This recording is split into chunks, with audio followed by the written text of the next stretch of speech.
మామూలుగా ఏ స్వర్గలోకాల కోసమని ఈ యజ్ఞయాగాదులు వీడు చేస్తున్నారో అవి స్వప్నలోకంలో స్వప్నం లాంటివే సుమా అని చెప్తున్నాను. అంటే స్వప్నంలో నువ్వు అనుభవిస్తూ ఉంటావు అప్పుడప్పుడు కొంత సుఖం, అది అట్లాంటిదే. కళ్ళు తెరవంగానే మళ్ళీ అదేం ఉండదు. సో ఆ విధం అయిందే వీడు చేసేటువంటి యజ్ఞయాగాదులు. ఎందుకంటే అవి నిజానికి అసత్ పదార్థాలు, అంటే అసత్యమైనటువంటి పదార్థాలు అవి, అంటే సత్య పదార్థం కాదు అని చెప్పాడు. చెప్పి కేవలం ఇవి వినడానికి ఇంపుగా ఉంటాయి. నేను 100 యజ్ఞాలు చేశాను, చనిపోయిన తర్వాత నేను స్వర్గానికి పెడతాను, అది ఇదని అనుకుని మాట్లాడుకుంటూ ఉంటారు చూసావా, అటువంటి వాళ్ళు చెప్పే మాటలు వినటానికి ఇంపుగా ఉంటాయి తప్ప కాముకులు స్వర్గభోగాలకు ఉవ్విళ్ళూరి, అంటే అక్కడికి వెళ్ళి ఏదో అనుభవిద్దామని చెప్పి.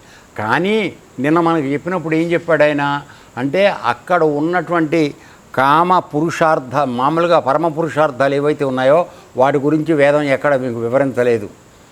ఎందుకని అక్కడికి వెళ్ళాక ఏం కష్టపడాలో నీకెవరు చెప్పలా. కేవలం రంభసుఖంను తర్వాత అమృతం తాగడం ఈ రెండే చెప్పారు. అది చూసుకుని సంకలు గుద్దుకుని మనం వెళ్ళిపోయి దానికోసం ప్రయత్నం చేస్తున్నాం. కానీ నిజానికి అక్కడికి వెళ్ళిన తర్వాత నువ్వు చేయవలసిన పనులు చాలా ఉంటాయి. అక్కడ ఊరికే ఎవరు అన్నం పెట్టరు, అర్థమైందన్న. సో ఆ విధంగా ఇవి తెలియకుండా ఊవిళ్ళు ఉరుతున్నారు కాముకులు, అంటే కోరికలు విపరీతంగా ఉన్నవాళ్ళు స్వర్గభోగాలకు ఉవ్విళ్ళూరి అనేక ఊహాసౌధాలు నిర్మించుకుని, మామూలుగా స్కోప్ వేసుకుంటూ ఉంటాం కదా, ఆ స్కోప్ వేసుకుంటూ ఉండి పగట కళలు కంటూ ఉంటారు. అది ఎట్టా ఉంటుందంటే చెప్తున్నాడు చూడండి, ఉదాహరణ చెప్తున్నాడు. ఒక వ్యాపారస్తుడు లాభాలకు ఆశపడి తన దగ్గర ఉన్నది అప్పు తెచ్చుకున్నది మొత్తం ధనాన్ని పెట్టుబడి పెట్టి చివరికి నెత్తికి చేతులు తెచ్చుకున్నట్లుగా స్వర్గ భోగ అభిలాషి యజ్ఞయాగాదులు చేసి చేసి అలిచిపోతాడు. అంటే వాడు మొత్తం ఉన్నది తెచ్చుకున్న అన్నీ పోగొట్టుకుంటాడు వ్యాపారంలో, ఎక్కువ లాభాలు పొందుదామని చెప్పి. అట్లాగే వీడు స్వర్గానికి వెళ్ళి అనుభవిద్దామని చెప్పి యజ్ఞాలు చేసి చేసి కాళ్ళు చేతులు వంకరలు పోతాయి, కానీ ఆడికి వచ్చే ఫలితం ఏమి ఉండదని చెప్తున్నాడు. వాడికి మామూలుగా కర్మిష్టిగా ఉండేటువంటి సాధన బలం ఏదైతే ఉందో, ఒక పట్టుదల, ఒక పని చేయాలన్నటువంటి ధృతి, ఇవన్నీ కూడా ఖర్చు అయిపోతాయి. అప్పుడు ఏమీ చేయలేని పరిస్థితికి వచ్చేస్తాయి.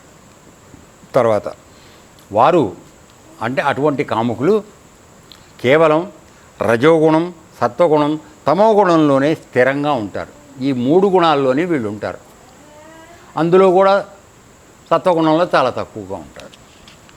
ఎక్కువగా ఉండేది రజోగుణం, తమోగుణంలో ఎక్కువగా ఉంటూ ఉంటారు. సత్వరజస్తమో గుణవంతులు ఇంద్రాది దేవతలను ఉపాసిస్తారు. ఇది మనకు భగవద్గీతలో కూడా వస్తుంది.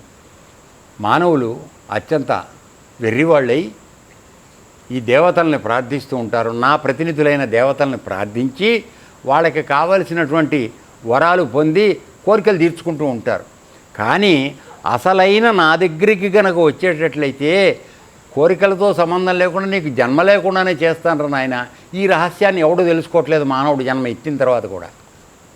ఇది దురదృష్టకరం అని చెప్పి భగవద్గీతలో మనకి చెప్పడం జరిగింది. అదే పాయింట్ ఇక్కడ కూడా మాట్లాడుతున్నాడు. ఏమంటున్నాడు? సత్వరజస్తమో గుణవంతులు ఇంద్రాది దేవతలను ఉపాసిస్తారు. ఇప్పుడు 33 కోట్ల దేవతలు ఉన్నారు. ఏ దేవతకి ఏం చేస్తే వస్తుందో చెప్పారు, వేదంలో ఉన్నాయి. ఆ దాని ప్రకారం యజ్ఞాలు యాగాలు చేయడం, ఆ కోరికలు తీర్చుకోవడానికి. ఆ పరిశ్రమతో ఆయా వస్తువులనే సంపాదించుకోవడంలోనే కాలం గడుపుతూ నా పూజ, నా స్మరణ లేక నన్ను మరచి ప్రవర్తిస్తారు. చెప్పింది భగవద్గీత చెప్పాను కదా.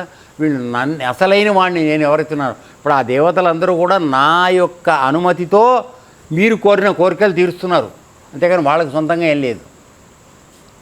అర్థమైందండి? అసలు ఆరిజిన్ నాది, సర్వాధికారిని, నియంతని, ఈశ్వరుని, జగన్నాథుడిని నేను. ఆ దేవతలందరూ నా ప్రతిరూపాలు. కొన్ని పనులు చేయడానికి అప్పచెప్పాను. ఇప్పుడు పోలీస్ స్టేషన్లో పోలీస్ కానిస్టేబుల్ ఉంటాడు, 60 మంది పైన ఉంటారు. ఎస్ఐ గారు ఒకడు ఉంటాడు, సిఐ గారు ఉంటే పైన ఆయన ఇంకోడు ఉంటాడు. అర్థమైందా? కాబట్టి ఇప్పుడు ఏదైనా కార్యం నెరవేర్చాలంటే కనీసం ఎస్ఐ గారన్నా ఉండాలి, లేదంటే ఇదన్నా ఉండాలి. కానిస్టేబుల్ ఏం చేయగలుగుతాడు నీకు? అయితే వాడిని ఎందుకండి దండగంటావా? కాదు, ఇప్పుడు ఎవరినో పట్టు రావాలి, లేకపోతే వాడిని అరెస్ట్ చేయాలి, బేడీలేసి తీసుకురావాలి, ఇట్లాంటివి చేయడానికి కావాలి. సో ఇక్కడ నేను ఉదాహరణ కోసం చెప్తున్నా, స్థూలంగా మీరేం తప్పుగా అనుకోకండి.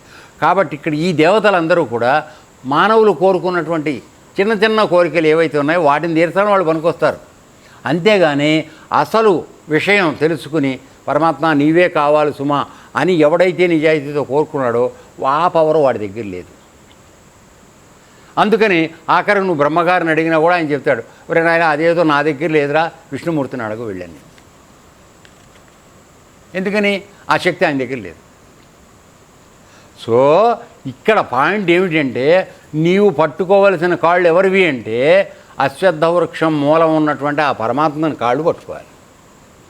అంతేగాని ఈ దేవతలందరినీ పట్టుకుంటే వాళ్ళు టెంపరీగా ఇస్తారు, దాంతో నీ జీవితం తెల్లారుతుందా?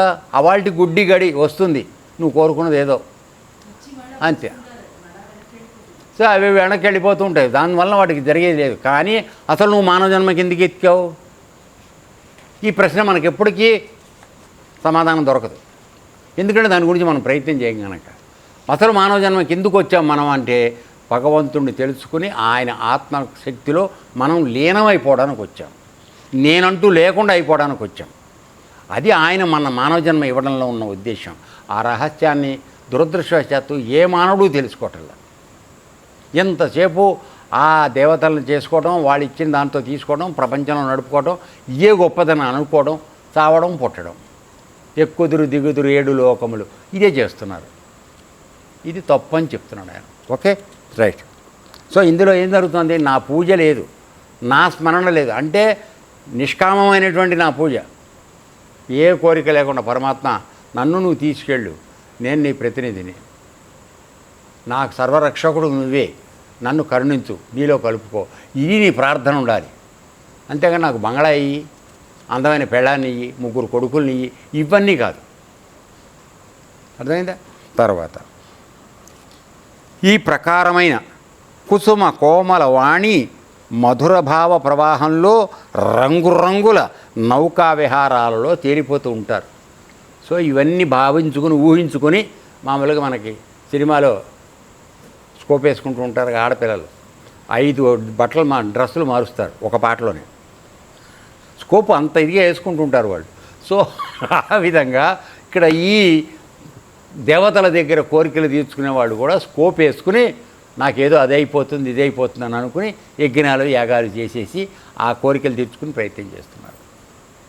నౌకా విహారం చేసినట్టుగా ఆనందంగా ఫీల్ అయితే పోతూ ఉంటారని. ఓకే, తర్వాత ఊహిస్తారు, అది కావాలి ఇది కావాలి ఊహించుకుంటూ ఉంటారు. తర్వాత శ్రవణం చేస్తూ ఉంటారు. మామూలుగా పురాణాలు విన్నప్పుడు పలానా ఆయన పలానా యజ్ఞం చేస్తే పలానా ఫలితం వచ్చింది, పంతులు గారు చదివి చెప్తూ ఉంటాడు. కాబట్టి నువ్వు కూడా అది చేద్దామని ఊహలోకి వస్తావు విన్నాక. సో ఈ విధంగా అది చేస్తే నాకు వచ్చే లాభం ఏమిటనేది ఒక అందమైన స్కోప్ వేసుకుని చూసుకుంటూ ఉంటావు. అర్థమవుతుందా? అది